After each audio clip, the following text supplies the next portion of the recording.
আমরা এখন দেখব হার্ডওয়্যার তৈরি হওয়ার পরে কিভাবে একটা বেসিক কোড দিয়ে তাকে আমরা টেস্ট করতে পারি। এটা আমাদের মেইন কোড। এখানে যেমন আমাদের আছে, এটা আমাদের মেইন কোড যেটা পাঠানো হয়েছিল। এখানে আমাদের কিছু ইনিশিয়ালাইজেশন আছে, এখানে আমাদের এলসিডি ইনিশিয়ালাইজেশন আছে, এখানে এলসিডি তে ইনিশিয়ালি কিছু টেক্সট পাঠানো হবে যেটা এলসিডি তে দেখা যাবে। তারপরে আমাদের এখানে ইউআরটি মোড, এগুলো ফাংশন গুলো দেখলে আমরা ওখানে দেখতে পারবো।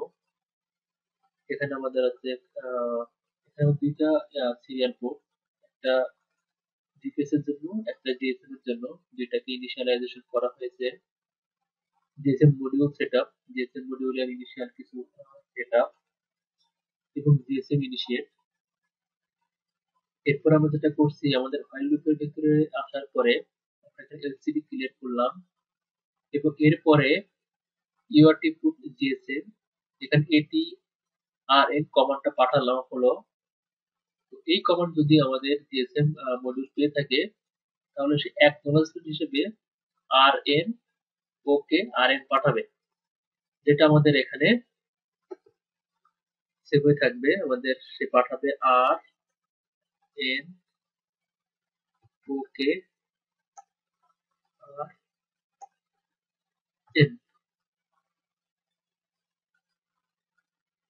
এই ক্যারেক্টার গুলো আমাদের জিএসএম মডিউল থেকে আমরা রিসিভ করব, যেটা রিসিভ হবে জিএসএম রিসিভ নামে একটা ভেরিয়েবলের মধ্যে। এরপর এই ভেরিয়েবল, এই স্ট্রিংটা আমাদের পরবর্তীতে এলসিডি শো করানো হবে।